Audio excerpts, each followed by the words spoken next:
Selamat datang di Rumah Bahasa. Pada video kali ini kita akan belajar tentang menginterpretasi laporan hasil observasi. KD yang akan kita pelajari adalah KD 4.1, yaitu menginterpretasi isi teks laporan hasil observasi berdasarkan interpretasi baik secara lisan maupun tulis. Tujuan pembelajarannya adalah mampu menginterpretasi definisi umum dalam laporan hasil observasi. Yang kedua, mampu menginterpretasi deskripsi bagian dalam laporan hasil observasi. Dan yang ketiga, mampu menginterpretasi deskripsi manfaat dalam laporan hasil observasi.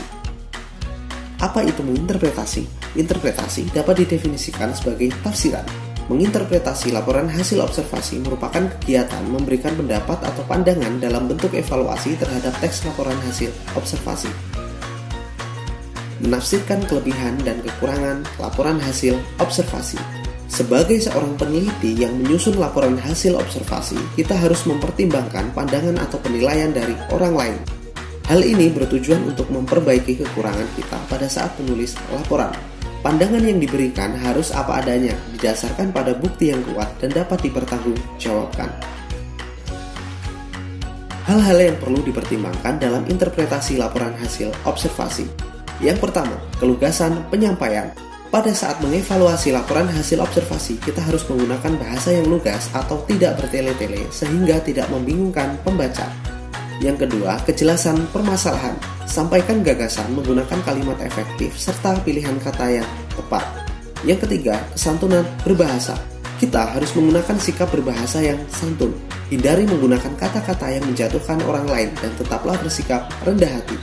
Yang keempat, kelengkapan pembahasan. Pembahasan pokok permasalahan harus disertai alasan yang jelas serta didukung oleh fakta dan teori yang ada. Selain menginterpretasi, kita juga bisa meringkas teks laporan hasil observasi. Meringkas teks laporan hasil observasi membantu kita untuk mengetahui gambaran isi laporan secara keseluruhan.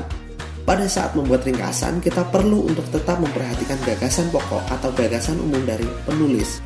Ada 3 tahapan yang perlu dilakukan saat membuat ringkasan. Yang pertama, membaca teks.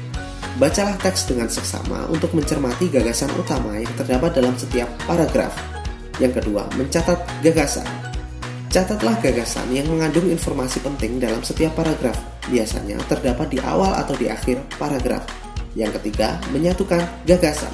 Satukan gagasan-gagasan yang telah diidentifikasi menjadi penjelasan yang lebih ringkas dalam beberapa paragraf. Perhatikan contoh teks berikut. Silahkan klik tombol pause untuk membacanya terlebih dahulu.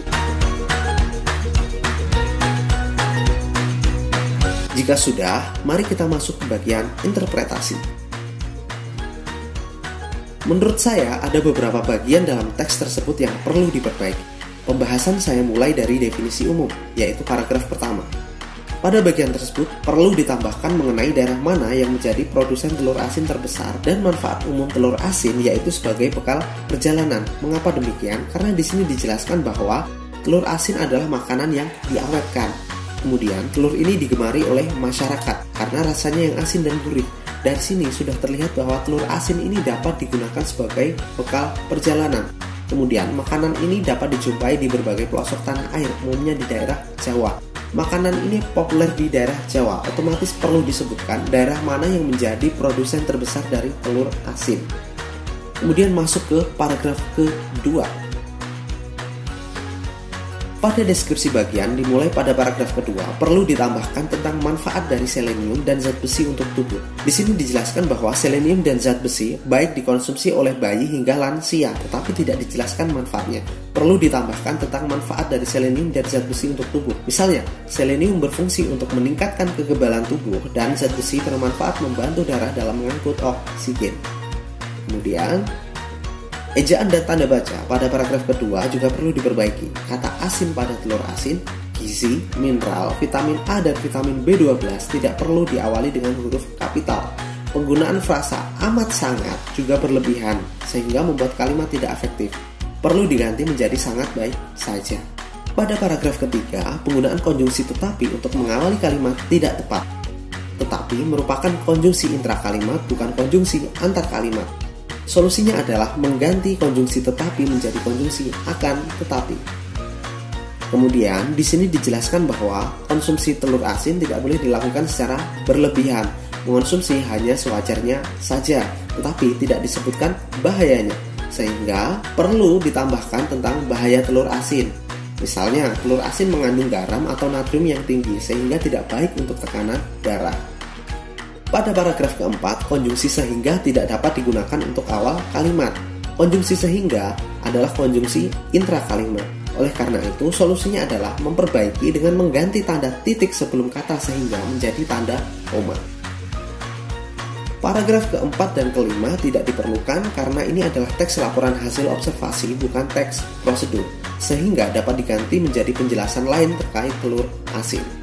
Pada paragraf terakhir berupa deskripsi manfaat, perlu ditambahkan kesimpulan tentang isi teks. Misalnya, secara umum, telur asin merupakan jenis makanan yang bergizi tinggi. Akan tetapi memang tidak dianjurkan untuk dikonsumsi setiap hari karena kandungan di dalamnya jika dikonsumsi secara berlebihan akan berbahaya bagi kesehatan tubuh. Untuk lebih memahami materi tentang interpretasi, silahkan kerjakan soal berikut. Ada teks tentang jam. Sampaikan komentar kalian terkait kekurangan dan kelebihan teks, mulai dari bagian definisi umum, deskripsi bagian, dan deskripsi manfaat. Cermati pula tentang penggunaan ejaan dan tanda baca.